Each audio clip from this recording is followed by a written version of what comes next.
Hey, what's up everyone? Welcome back to Mr. Fox. Apa kabar? Apa kabar? Sehat-sehat ya kalian semuanya. Hai, balik lagi nih ada gua Rian di sini di channelnya Mr. Fox, dan sebelumnya gua mau ngucapin selamat datang di episode perdananya Mr. Fox di momen yang sangat spesial ini, yaitu adalah momen perayaan kemerdekaan kita di 75 tahun kemerdekaan bangsa Indonesia.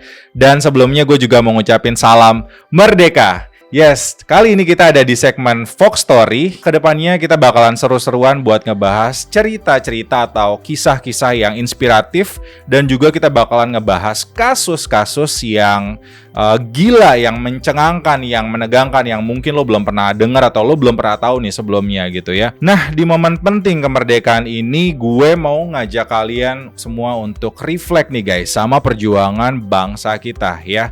Ingat loh guys, tanpa perjuangan kemerdekaan 75 tahun yang lalu, rasanya hari ini tuh kita semuanya kayaknya mustahil banget kan bisa ngerasain hidup seperti ini.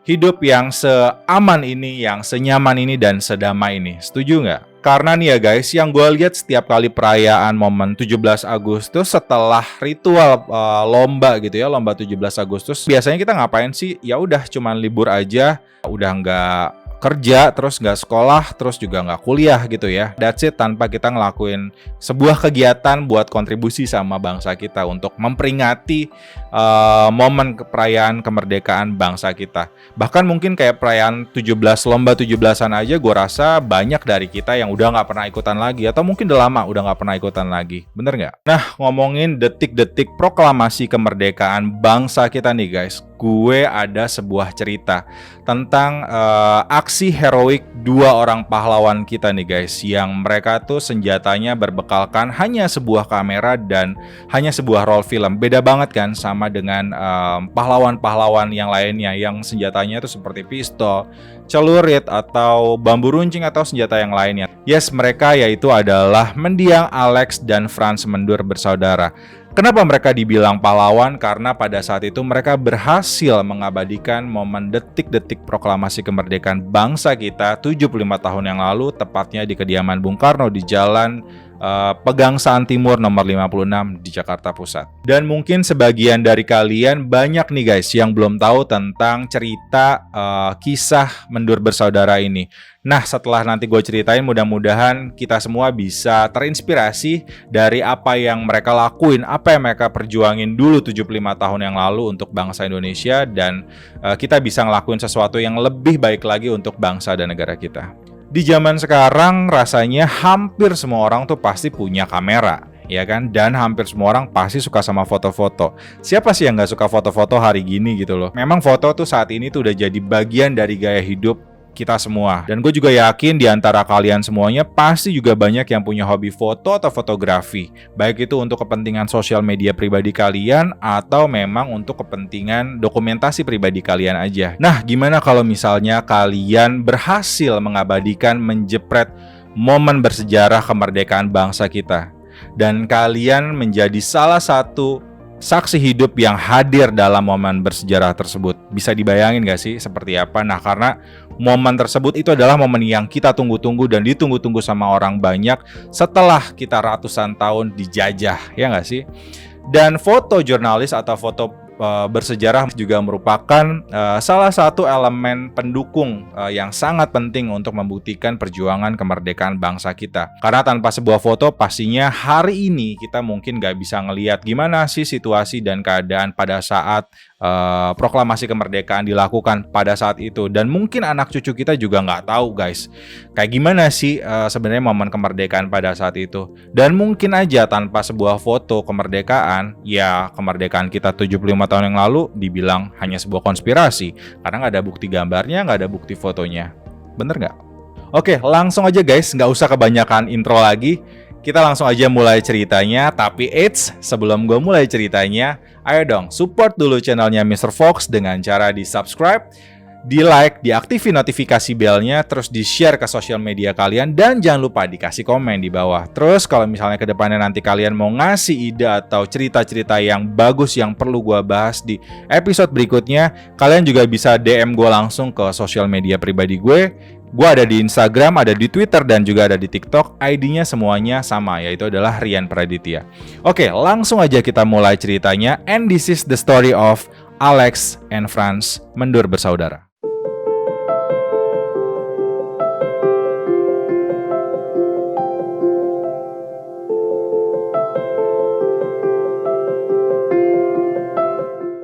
Alexius Impurung Mendur. Beliau lahir di kota Kawangkoan, Sulawesi Utara pada tanggal 7 November tahun 1907. Ya, beliau merupakan anak pertama dari pasangan Agustus Mendur dan juga Ariance Monomimbar. Nah, pada saat itu beliau hanya melanjutkan pendidikannya sampai dengan sekolah dasar, guys. Jadi dia nggak bisa melanjutkan pendidikannya lagi memang karena dikarenakan alasan finansial atau keuangan. Karena seperti yang kita tahu ya, pada zaman itu pendidikan merupakan sesuatu yang sangat mahal. Jadi nggak semua orang bisa melakukan pendidikan sampai dengan tingkat yang lebih tinggi lagi. Tetapi Alex umur 15 tahun sudah memulai karirnya nih guys. Jadi dia udah mulai belajar ya. Nah, dia belajar apa pada umur 15 tahun? Dia belajar skill fotografi yang dia dapatin dari salah seorang sahabatnya, yaitu adalah Bapak Anton Nayawan yang merupakan fotografer dari Java Boat. Nah, Alex ini juga mempunyai track record atau story karir yang cukup panjang dan cukup banyak ya. Diantaranya gue akan nyebutin satu-satu nih. Jadi dia udah pernah bekerja di sebuah perusahaan Kodak milik Jerman pada tahun 1922. Lalu dia juga pernah bekerja sebagai juru potret di sebuah studio kenamaan pada zaman itu yang bernama adalah Lux and Charles and Vaness and Co. Lalu dia juga pernah bekerja di majalah World News and Sport in Belt pada tahun 1930. Lalu dia juga pernah bekerja di kantor surat kabar Java Boat pada tahun 1932. Lalu dia juga pernah pindah bekerja di perusahaan pelayaran nih guys yang bernama KPM atau kepanjangannya. Sorry itu sih gue nggak bisa sebutin soalnya ribet bahasa Belanda ya. Silakan lihat sendiri di infografik. Lalu dia juga pernah bekerja di kantor surat kabar Dome Sushin pada tahun 1945. Ya, banyak sekali memang perjalanan karirnya Bapak Alex Mendur ini. Dan kalau misalnya gue sebutin mungkin ada lebih banyak lagi. Dan kalau misalnya lo mau tahu silakan kalian bisa browsing sendiri gimana perjalanan karirnya Om Alex gitu ya. Kalau gue ceritain di sini itu nggak bakalan selesai, banyak banget kemungkinan ya. Nah, jadi gini guys, dia itu bisa dibilang memang seorang yang sangat talented. Lalu karena memang pengalamannya banyak, jadi udah jelas dia sangat berpengalaman gitu ya karirnya. Lalu dia talented dan dia juga skillnya sangat baik ya, karena pengalamannya udah banyak makanya dia skillnya juga sangat bagus. Nah, karena memang dia sudah bekerja sebagai fotografer, akhirnya dia menginfluence adiknya nih, Franz Mendur untuk bekerja sebagai fotografer. So si Alex ini ngajarin adiknya gimana sih cara skill fotografi yang baik dan bagus. Dan ya karena Alex juga akhirnya Franz terinfluence gimana caranya menjadi seorang fotografer yang profesional dan berpengalaman pada saat itu. Franz Sumarto Mendur lahir di kota Kawangkoan, Sulawesi Utara pada tanggal 16 April tahun 1913. Franz merupakan anak keempat dari pasangan Agustus Mendur dan Ariance Monomimbar. Dan cerita Franz dulu yang paling seru yaitu adalah ketika dia memutuskan untuk merantau nih guys. Jadi dia waktu dulu pernah memutuskan untuk merantau, berangkat dari kampung halamannya keluar. Nah, kalau orang merantau kan biasanya tahu ya guys tujuannya mau kemana. Nah, Alex ini nggak punya tujuan pada saat itu. Bayangin, dia nggak punya tujuan, dia mau pergi kemana. Terus dia juga nggak punya uang. Dia sama sekali nggak punya sepeser uang untuk pergi kemana-mana. Tapi dia ya modal nekat aja nih keluar dari kampungnya untuk merantau. Dan akhirnya dia turun di Surabaya. Tapi ya karena dia nggak punya uang, dia tuh sampai nggak bayar tiket kapalnya tuh guys. Jadi ya bayangin aja, dia karena nggak punya apa-apa, jadi dia nggak bayar tiket kapal dan dia turun di Surabaya. Nah, sampai Surabaya dia ketemu dengan si keluarga angkatnya, namanya yaitu adalah Sumarto. Nah, makanya kalau misalnya dilihat namanya Franz ini ada Sumartonya ya karena memang diambil dari nama keluarga angkatnya dia gitu. Nah, setelah sampai Surabaya, akhirnya kan kakaknya nih Alex tahu kabar kalau si Franz sudah sampai Surabaya. Nah, akhirnya Alex pergi nih dari Jakarta, ngejemput adiknya ke Surabaya, yaitu ngejemput si Franz. Dan akhirnya mereka pergi bareng-bareng nih, berangkat dari Surabaya ke Batavia. Ya, itu adalah nama bekennya Jakarta zaman dulu adalah Batavia. Dia berangkat dari Surabaya menuju Batavia. Karirnya Franz juga nggak kalah menarik. Dia juga punya banyak pengalaman dalam berkarir ya. Dia pernah bekerja menjadi seorang wartawan di Jawa Shimbunsa, itu adalah kantor berita Jepang pada saat itu. Lalu dia juga pernah menjadi pembantu wartawan atau asisten atau mungkin seperti kayak freelance gitu ya di kantor berita Javabot. Dan dia juga pernah bekerja di mingguan Wear News pada tahun 1936. Terus dia juga menjadi wartawan di Asia Raya pada tahun 1945. Nah, jadi kalau menurut cerita dari kakaknya Alex, Franz ini merupakan sosok yang sangat mudah bergaul, dia supel, outgoing gitu ya, dan makanya dengan dia mudah bergaul, dia bisa memanfaatkan pergaulannya untuk mencari koneksi atau mencari networking kepada tokoh-tokoh pergerakan pada saat itu gitu. Karena dia mudah bergaul itu, akhirnya dia mendapatkan kesan dan dapat dipercaya nih sama pejabat-pejabat pada saat itu gitu ya. Dan kemudian dia juga akhirnya bekerja sebagai petugas pers nasional ya pada saat itu. Dan pada zaman itu menjadi seorang juru foto atau fotografer merupakan salah satu pekerjaan yang sangat dihargai gitu ya. Franz ini sangat menjunjung tinggi kode etik sebagai seorang wartawan, makanya dia bisa dipercaya gitu ya. Bahkan pada zaman itu seorang fotografer itu tuh dikasih semacam tanda atau ID kali ya, supaya mereka tuh bisa kemana-mana lah untuk bekerja, untuk melakukan kayak liputan atau pemotretan seperti itu. Nah, awalnya yaitu sebenarnya Jepang pada saat itu tuh sudah kalah guys sama sekutu. Dan memang pada saat itu Jepang sendiri sudah mengakui kekalahannya terhadap sekutu, yaitu pada tanggal 15 Agustus tahun 1945 ya. Dan sedikit flashback aja untuk refresh nih, kalau misalnya lo sedikit lupa sebenarnya penyebab Jepang pada saat itu kalah tuh apa sih gitu ya. Nah, penyebabnya yaitu jatuhnya bom atom dan meledak di kota Nagasaki dan Hiroshima, yang pada saat itu akhirnya meluluh lantahkan dua dataran Jepang tersebut. Dan otomatis Jepang pada saat itu kalah telak men, karena memang datarannya udah dihancurin tuh sama sekutu gitu ya. Dan pada saat itu harusnya berita tentang kekalahan Jepang itu tersiar kan, tersebar ke seluruh Indonesia. Tapi ternyata enggak nih guys. Ternyata banyak orang Indonesia yang nggak tahu pada saat itu kalau Jepang itu sudah kalah dari sekutu dan sudah nyerah gitu ya.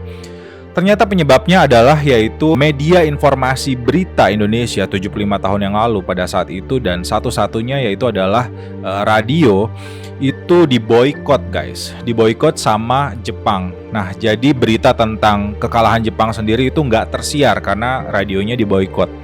Dan berita tentang kemerdekaan Indonesia pun juga nggak tersiar. Gila parah kan gitu ya, si Jepang ini dia udah jelas-jelas kalah dari sekutu, tapi dia masih aja nggak mau nyerah tuh, dasar emang kimochi. Nah, kronologi tentang Alex dan Franz Mendur sendiri gimana pada saat itu bisa mengabadikan momen proklamasi kemerdekaan Indonesia. Setelah gua research sebenarnya tuh gila, ini ceritanya tuh lumayan bikin gua merinding dan lumayan bikin gue emosional gitu ya, karena memang ajaib banget gitu. Kejadian mereka bisa mengabadikan momen tersebut itu seperti kayak takdir yang sudah disiapkan sama Tuhan untuk membuktikan perjuangan kemerdekaan bangsa kita. Nah, gimana sih sebenarnya desas-desus tentang proklamasi kemerdekaan bangsa Indonesia dan juga lokasi tempat diselenggarakannya proklamasi kemerdekaan sampai ke telinga Alex dan Franz Mendur.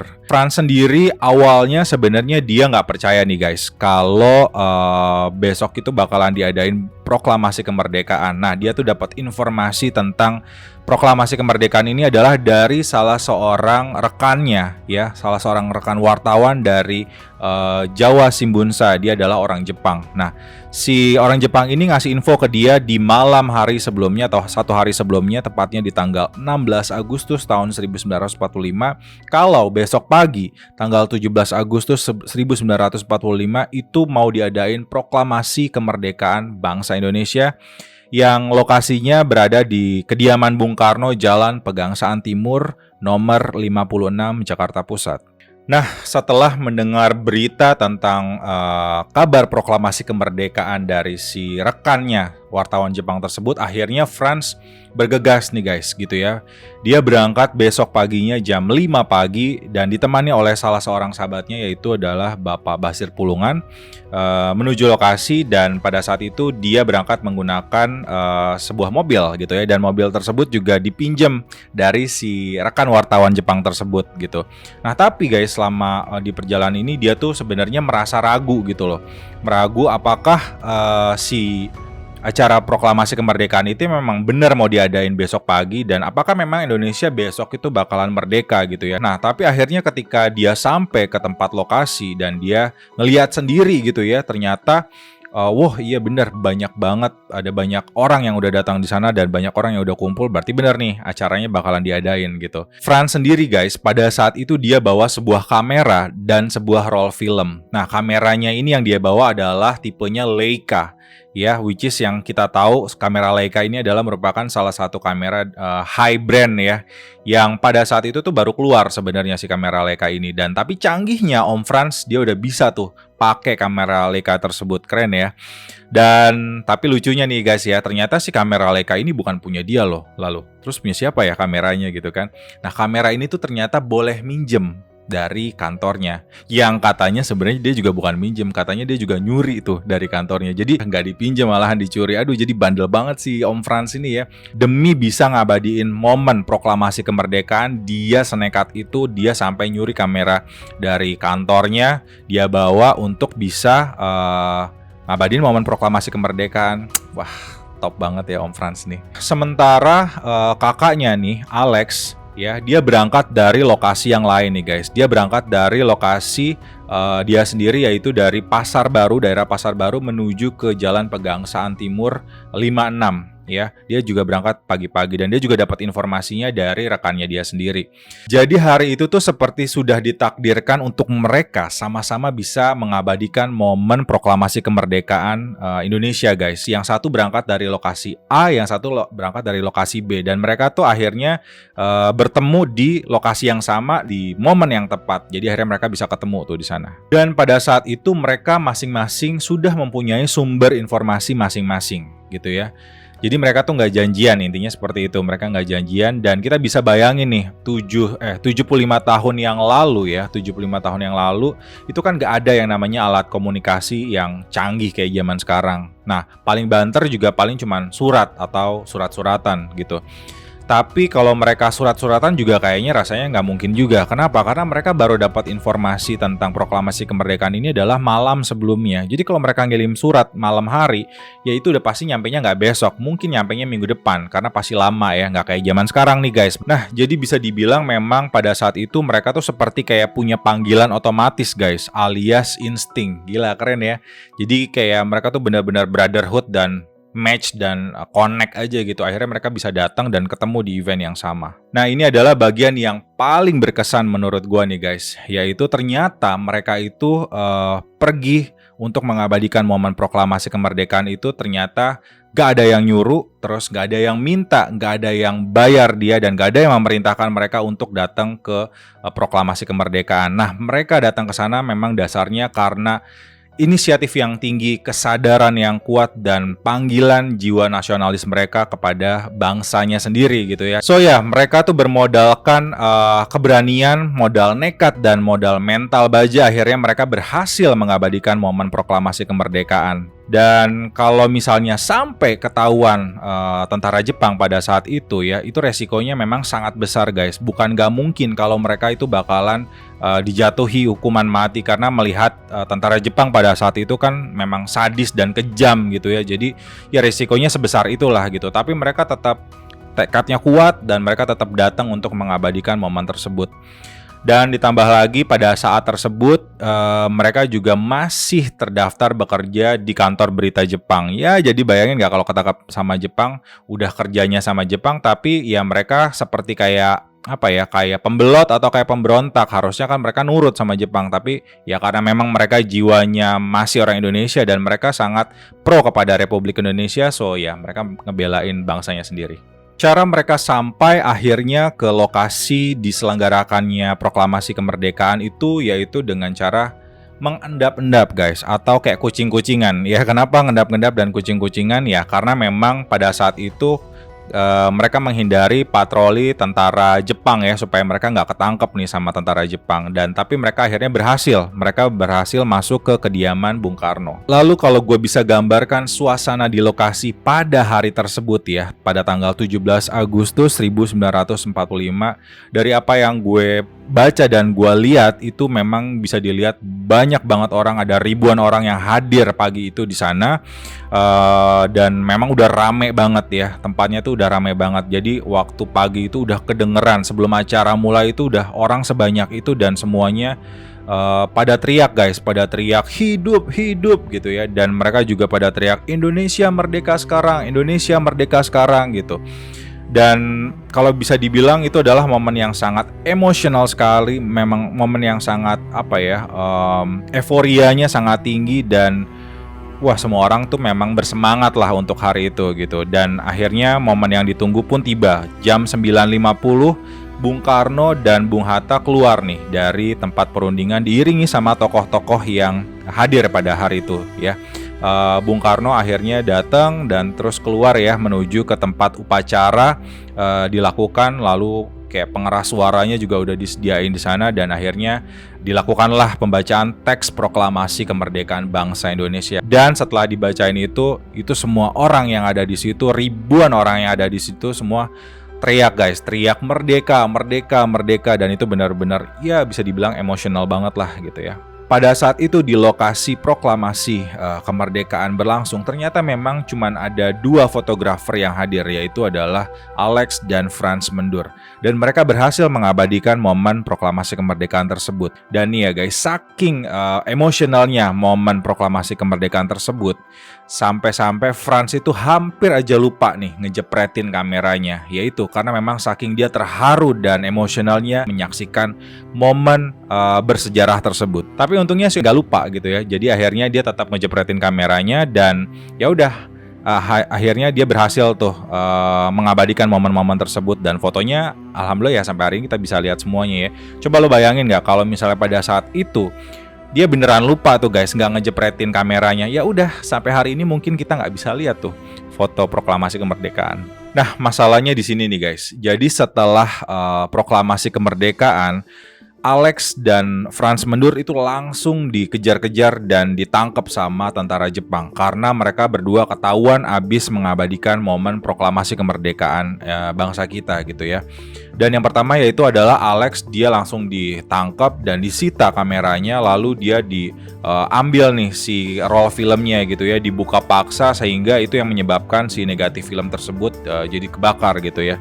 Nah di saat yang bersamaan dari jauh adiknya Frans itu ngeliat kalau kakaknya itu lagi ditangkap nih sama Jepang. Nah setelah Frans ngeliat kakaknya ditangkap, dia nih langsung buru-buru ngibrit lari ke kebun belakang kantor dia untuk ngamanin roll film dia. Jadi dia tuh langsung lari dan dia ngubur si roll film itu di kebun belakang kantor dia. Nah, karena pada dasarnya mereka itu nggak janjian kan ya guys ke acara proklamasi kemerdekaan tersebut. Jadi pada waktu itu, waktu mereka ditangkap pun juga sebenarnya posisi lokasinya juga berbeda nih. Karena mereka datangnya nggak bersamaan.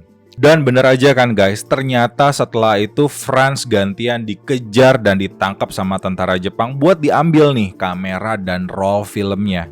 Tapi cerdiknya si Om Frans pada saat itu, yaitu dia langsung ngeles waktu ditanya sama tentara Jepang gitu ya. Dia bikin alasan kalau kamera dia itu udah diambil atau udah disita sama barisan pelopor. Syukurnya pada saat itu ternyata si tentara Jepang tersebut itu percaya tuh ya, padahal dia lagi dibohongin sama Om Franz. Wah gila, hebat juga ya Om Franz ya, bisa ngibulin tentara Jepang. Pas melihat situasi aman, keduanya tuh langsung menggali tempat mereka mengubur roll film tersebut yang ada di kebun kantor Asia Raya, yang lokasinya tuh sebenarnya nggak jauh dari Tugu Proklamasi, dan mereka langsung ngambil si roll film tersebut. Lagi-lagi Mendur bersaudara, mereka harus menyelinap nih malam-malam untuk bisa mencetak film tersebut. Mereka sampai harus manjat pagar dan manjat pohon ya untuk diam-diam supaya nggak ketangkep pas waktu nyetak film tersebut di lab foto. Dan setelah itu foto-foto hasil jepretan Franz pun dicetak gitu ya, dan setelah dicetak akhirnya dipublis pertama kalinya 6 bulan kemudian pada bulan Februari tahun 1945. Yang mempublis pertama yaitu adalah Harian Merdeka. Dan karena memang foto-fotonya Franz yang selamat, akhirnya sampai dengan hari ini yang kita bisa nikmatin adalah hasil foto jepretan dari Franz Mendur aja. Nah, karena memang fotonya Om Alex kan gak selamat. Nah, berikut ini adalah 5 buah foto dari hasil jepretan Franz Mendur yang sampai hari ini bisa kita lihat, orang Indonesia ataupun dunia luar bisa lihat. Foto pada saat Soekarno membacakan teks proklamasi kemerdekaan. Foto pada saat pengibaran bendera merah putih yang dilakukan oleh Bapak Latif Hendra Ningrat. Foto pada saat upacara yang disaksikan oleh pemuda saat pengibaran bendera. Itu foto teks proklamasi tulisan tangan. Teks proklamasi dalam bentuk ketikan.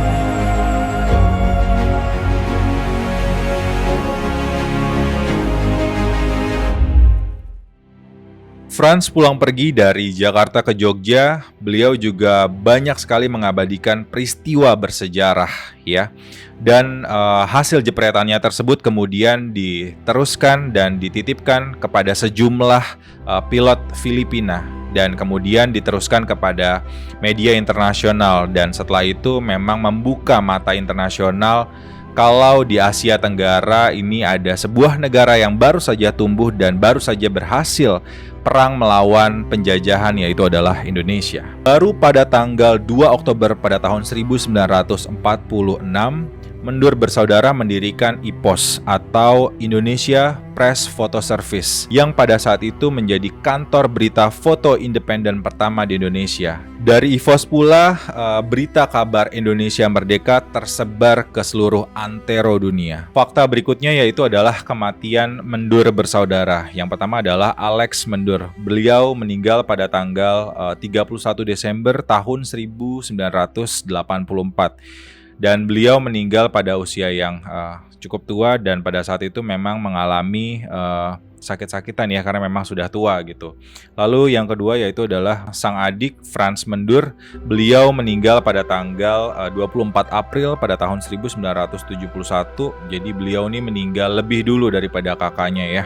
Dan pada saat meninggal beliau juga dalam kondisi yang kurang sejahtera, padahal beliau merupakan salah satu orang yang sangat berjasa kepada negara kita.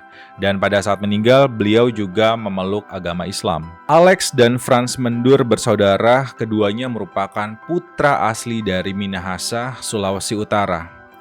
Dan sebagai bentuk penghargaan atas perjuangan yang telah mereka lakukan pada proklamasi kemerdekaan, didirikanlah sebuah tugu, yaitu adalah Tugu Pers Mendur di tanah kelahiran mereka. Dan tugu ini didirikan atas inisiatif dari keluarga Mendur melalui rapat panjang dan penggalangan dana. Patung keduanya berdiri di atas kamera Leica dan dicat berwarna keemasan. Tugu ini telah diresmikan oleh mantan Presiden Indonesia, yaitu Bapak Susilo Bambang Yudhoyono pada tanggal 11 Februari 2012, bertepatan dengan peringatan Hari Pers Nasional yang digelar di Manado, Sulawesi Utara. Cerita tentang Alex Mendur bersaudara merupakan salah satu cerita dari perjuangan anak bangsa kita, guys. Bangsa yang besar adalah bangsa yang generasi mudanya memiliki kesadaran terhadap sejarah bangsanya sendiri.